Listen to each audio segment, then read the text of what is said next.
vos convido a abrir comigo a Bíblia Sagrada no livro de Eclesiastes, no capítulo de número 3, a partir do verso de número 1. Se você tiver com dificuldade de achar esse livro, acha o livro de Salmos, que é um livro de 150 capítulos, uma grossura maior na Bíblia. Aí você vai posteriormente ao livro de Provérbios e sucessivamente ao livro de Eclesiastes. Glória seja dada a Jesus. No capítulo de número 3 de Eclesiastes, a partir do verso 1. A epígrafe da leitura diz: há para todas as coisas um tempo determinado por Deus. E o texto segue dizendo: tudo tem o seu tempo determinado, e há tempo para todo propósito debaixo do céu. Há tempo de nascer e há tempo de morrer, tempo de plantar e tempo de arrancar o que se plantou, tempo de matar e tempo de curar, tempo de derribar e tempo de edificar, tempo de chorar e tempo de rir, tempo de plantear e tempo de saltar, tempo de espalhar pedras e tempo de ajuntar pedras, tempo de abraçar e tempo de afastar-se de abraçar, tempo de buscar e tempo de perder, tempo de guardar e tempo de deitar fora. Há tempo de rasgar e tempo de coser, tempo de estar calado e tempo de falar, tempo de amar e tempo de aborrecer, tempo de guerra e tempo de paz. Quantos podem dar glória a Deus por esta palavra? Podemos assentar glorificando o Senhor Jesus Cristo.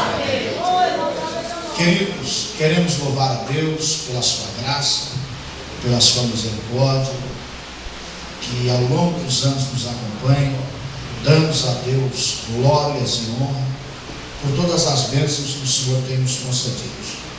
Também louvamos a Deus pela vida do pastor Davi, da sua esposa, da sua família, parabenizando pela reforma no templo. A igreja está bonita, e o pastor tem me informado que ainda existem muitas novidades que estarão acontecendo. Que Deus abençoe os irmãos por esta obra. É um prazer rever o cantor Jeremias, o irmão Leandro, faz-me acompanhado do meu irmão de sangue. Após a minha e ele, eu sou mais velho, na família de 4 homens. Eu e ele residimos no Brasil. Os nossos outros 2 irmãos servem a Deus lá na outra América, adorando a Jesus. Deus seja fiel. O livro de Eclesiastes e a passagem bíblica que nós estamos em foco nesta ocasião, ela é escrita pelo sábio Salomão. Salomão escrevera 3 livros que foram canonizados ou considerados sagrados quando os 70 anciões que fizeram a junção dos livros sagrados se transformaram numa mini biblioteca, formando-se assim a nossa Bíblia. Eles consideraram 3 livros de Salomão sagrados, ou 3 livros que eram atribuídos a Salomão, sendo eles Provérbios, Eclesiastes e Cantares de Salomão, ou Cântico dos Cânticos, segundo a tradução Vulgata, e algumas Bíblias hoje levam esse nome. Salomão escrevera esses livros em fases diferentes da sua vida. Salomão nascera com o seu pai, tendo o rei Davi, e tinha em Davi o seu maior espelho, o seu referencial. Deus havia confiado muito a Davi, e o reino de Davi descansava em paz, marchava em marcha acelerada ao progresso, e Deus estava com Davi. Porém, quando a velhice chegou, Davi havia feito uma promessa à mãe de Salomão, e agora Salomão é o sucessor de Davi. Davi o aconselha, dá a ele conselhos sábios para que Salomão começasse o seu lindo ministério. E nesta época Salomão escrevera esses 3 livros. A nossa Bíblia inteira, ela não é em ordem cronológica, ou seja, os fatos não estão detalhados segundo acontece, porque o livro mais velho não é o de Gênesis, mas sim o de Jó. E se fosse colocarmos na sequência da data, seria primeiro o livro de Eclesiastes, primeiro o livro de Cantares, depois o livro de Provérbios e sucessivamente o livro de Eclesiastes. Por quê? Salomão escrevera o livro de Cantares de Salomão ainda na sua mocidade, quando ele era um moço, começando o seu ministério. Salomão ainda era uma incógnita, ainda era mais um numa grande vila. As pessoas tinham sobre a vida dele uma expectativa, mas ninguém podia afirmar que Salomão seria bem sucedido no seu ministério. Então Salomão escreve esse livro, e esse livro ele é um livro muito interessante, porque ele não contém a palavra Deus, não contém a palavra Jesus, não tem nenhuma alusão a Cristo e não menciona a igreja. Ele é um livro totalmente romântico, aonde Salomão escreve poemas para uma moça e ela o responde. Salomão teve no seu harém, entre mulheres e concubinas, aproximadamente 1000 mulheres, entre esposas e concubinas. Nem todas, ou a grande maioria, Salomão nem chegou a ver o seu rosto. Essas mulheres vinham para o seu harém por tratados políticos que Salomão fazia com os reis da vizinhança. Eles entregavam as suas filhas a ele. Ele trazia para o reinado dele e deixava-se no seu harém. Mas ele teria à sua disposição essas 1000 mulheres se ele quisesse. Porém, esse livro ele é dedicado a uma só. Salomão não conheceu o que é pobreza. Salomão não conhecia o que era vir de baixo e chegar lá em cima.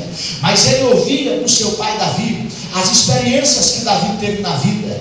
Porque Davi saiu do nada e chegou ao palácio. Então um dia Salomão se disfarça de pastor de ovelha, quem sabe para sentir a emoção de ser um pastor, para sentir o povo, para sentir o tato do povo. Salomão deixa o seu manto real, deixa a sua realeza, deixa toda a sua glória e vai passear no seu reino, disfarçado de pastor.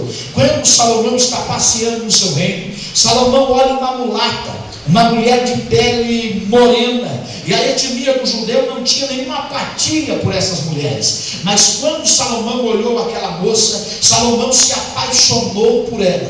Foi amor à primeira vista. E logo depois de Salomão fretar e se apaixonar, Salomão se aproxima e vai agora tentar convencê-la, vai agora tentar granjear aquela mulher. Então Salomão começa a conversar com ela e passa uma cantada.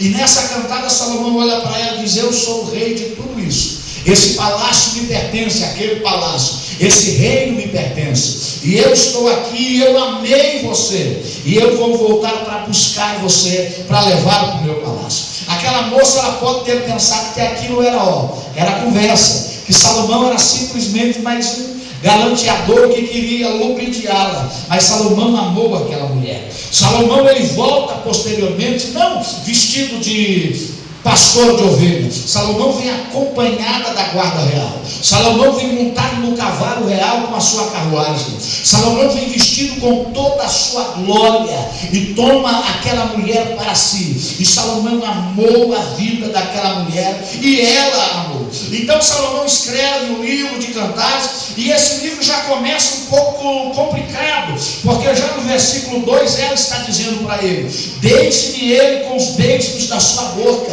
porque melhor é o seu amor do que o vinho. E se for você ler esse livro, você vai ver que nada a ver. É um cara apaixonado por uma mulher apaixonada, mas Deus tinha um propósito. Salomão nesta época era um menino, era um moço de aproximadamente 19 anos, tinha a vida toda pela frente, e ele não está enganando-se a si mesmo, ele está expondo a sua autenticidade. Salomão está mostrando quem ele é. Salomão está dizendo: ele é um menino em busca do grande amor da sua vida, um homem que quer se apaixonar por uma mulher e viver com ela todos os dias.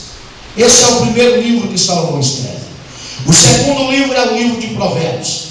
Nesse livro, sim, Salomão já não é mais um menino apaixonado, já não é uma incógnita na mente do povo. Salomão é um rei, vitorioso. O seu reino supera o reino de seu pai.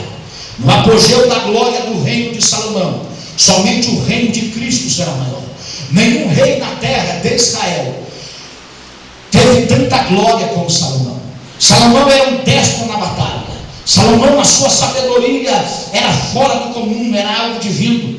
Reis, imperadores, guerreiros, sábios de toda a terra, do local mais longuíssimo desse planeta, ia até Jerusalém para ouvir a sabedoria de Salomão. E quando chegava lá o sábio, aprendia que ele não sabia nada, porque a sabedoria de Salomão fazia com que ele saísse de lá, vislumbrando aquilo que Deus havia dado a Salomão. O exército de Israel era tão poderoso, que Salomão criou escudos de ouro, armas de ouro, o armamento